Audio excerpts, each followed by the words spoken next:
So there's a storyteller called the Void Storyteller, and he makes it so you can have up to 10 negative events in one day. That combined with the losing is fun difficulty should make for a really high action playthrough. To help fight against this difficulty, I've installed some custom race mods, and I found a really good combo of mods that doesn't cause lag, which took a lot of trial and error. As many of you RimWorld veterans will know, just one or two bad mods, or maybe the mods don't work with each other that well, can throw your whole game into an absolute laggy mess. Also, to add a little bit more spice, all of our technologies that we research are going to be completely random, although we do research 3 times quicker. I'm running with a lot of different cool tech mods as well, so it should make for a really interesting playthrough. And with that, we'll introduce our 5 custom colonists, and for difficulty, I capped them at 3 traits each. We'll start off with the Rockman Slate, who has 50% more health and 10% more mining speed than a normal colonist, and he has some built-in natural armor. His negatives are he moves 15% slower, and he gets hungrier 50% faster than a normal colonist. So we want Slate to be good at melee and mining, and we also gave him the trait Tough, so he takes 50% less damage. He's also a masochist,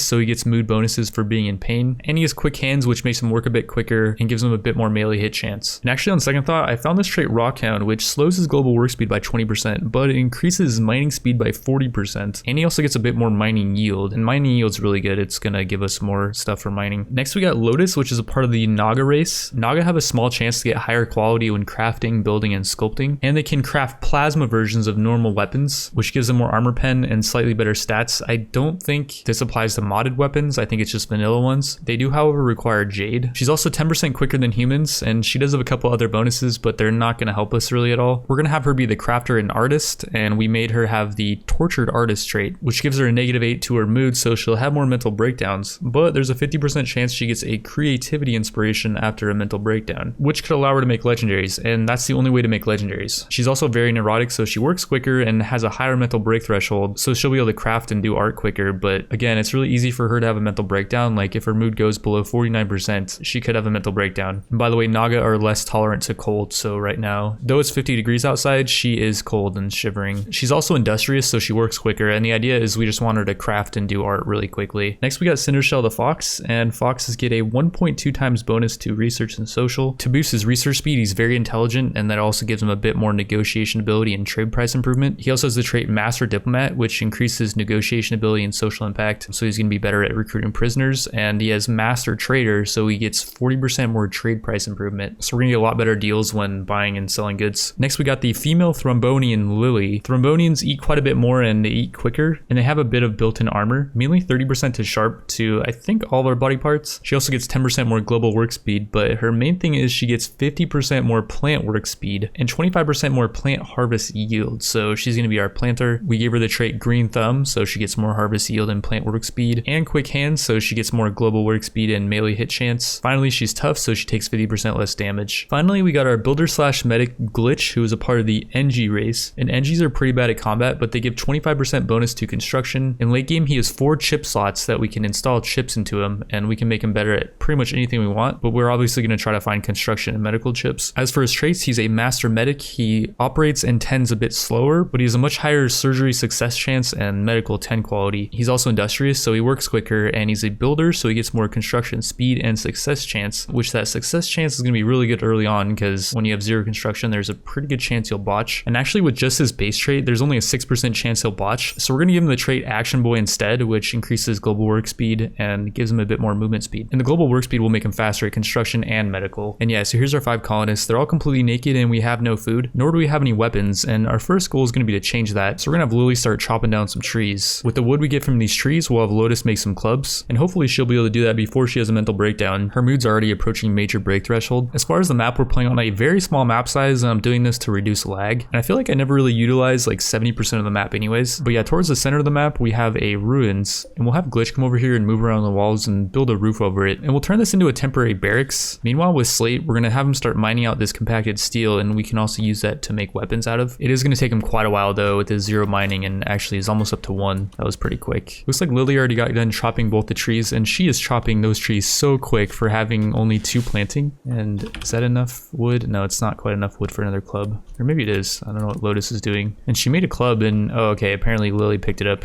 It says it's just a regular wooden club, like it doesn't have a quality modifier on it. I guess all wooden clubs are just the same. But yeah, with only 2 planting, Lily now has a plant harvest yield of 105%. So there's no chance she can end up botching when she tries to harvest like this berry bush. We're actually going to now have her harvest this bearberry bush, and then these berry bushes over here for some easy early game food. And it rained, that's quite unfortunate. Everyone's going to be soaking wet, and yeah, Lotus is really not having a good time. Aside from Lily, apparently Lily cannot get soaking wet, even though she's not wearing anything. And I guess that's because she's a Thrombokin. To get us some more food, we're going to have Slate start hunting, and he has a bit of built-in armor. So yeah, he actually just blocked the rat's attack.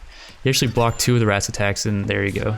Finally got hit. And yeah, we'll just have Slate keep hunting. Like, there's some more rats down here. We could help him out here, but it's not really that big of a deal. Oh, he just one-shot that rat, actually. His melee's up to 2 now. His melee's actually up to 3 now. And yeah, he's one-shotting these rats. Let's have him try to take on a harder foe, like this tortoise. Where is it, harder foe? I mean, it's a harder foe, technically. I missed it a bunch, though. This thing is very evasive. And it has actually tagged him in the head, and now he's bleeding. You didn't know rockmen could bleed? Well, now you know.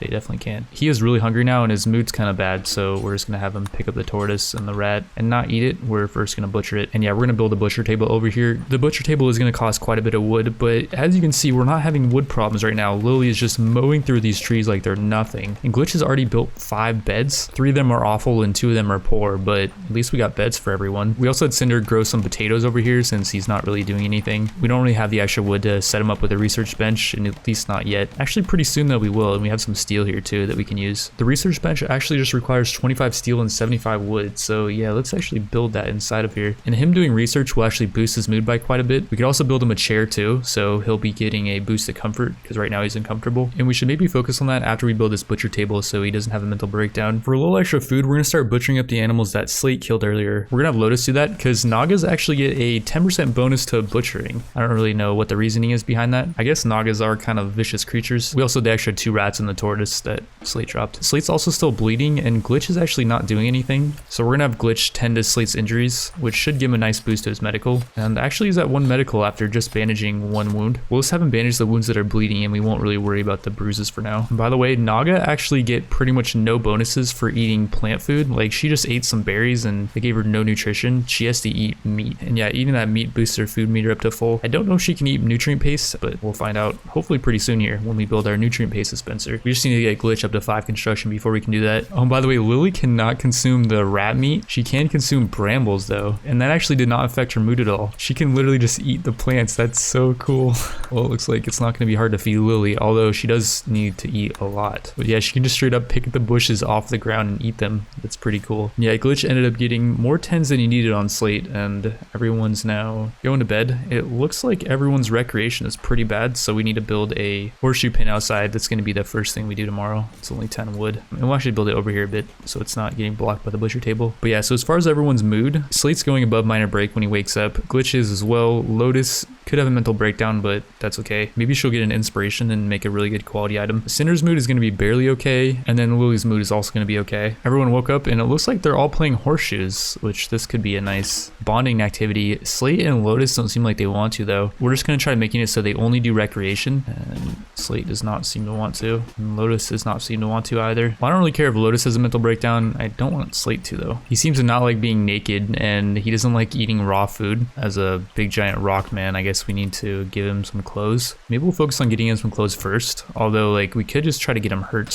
When he gets in pain, he gets this. Oh, well, we're getting raided by just one dude. It looks like Leglance, which, holy crap, this guy is loaded with stats. 10 mining, 7 construction, 8 animals. Like, good lord. He's a mantid, and those are actually pretty solid in melee combat. I don't think Slate can solo this guy, or female, I guess. Oh, and I guess there were too many people playing horseshoes earlier. Slate and Lotus are now playing horseshoes, and that's going to boost Slate's mood back up. We cannot have him have a mental breakdown right now. We were going to build a wooden dining chair and a research bench, but we're going to cancel that for now, and we're going to have Lotus make, I guess, 2 more clubs, hopefully, before she has a mental breakdown.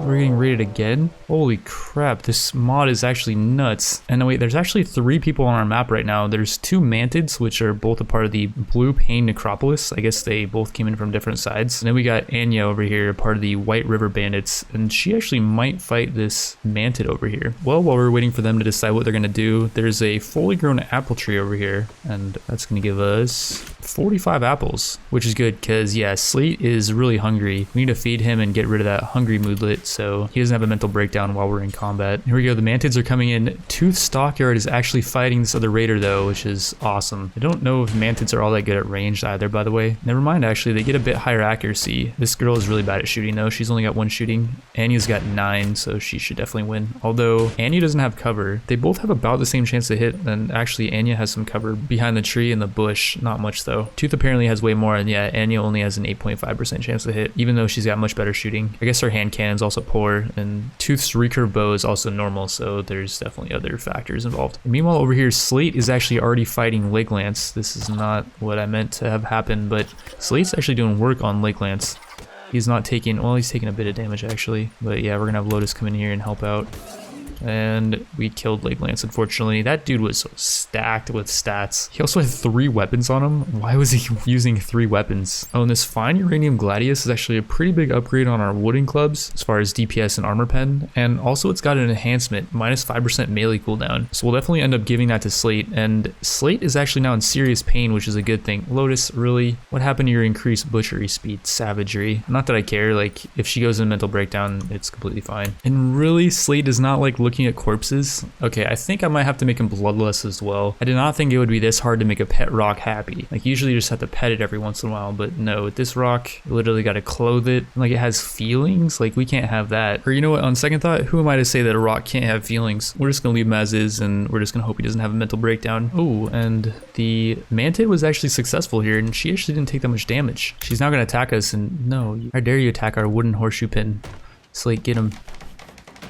No, she's gonna kill it. That's 10 wood down the drain. Oh, we saved it, thankfully. And holy crap, Lily just annihilated that thing. Good lord, are Thrombokins like that OP?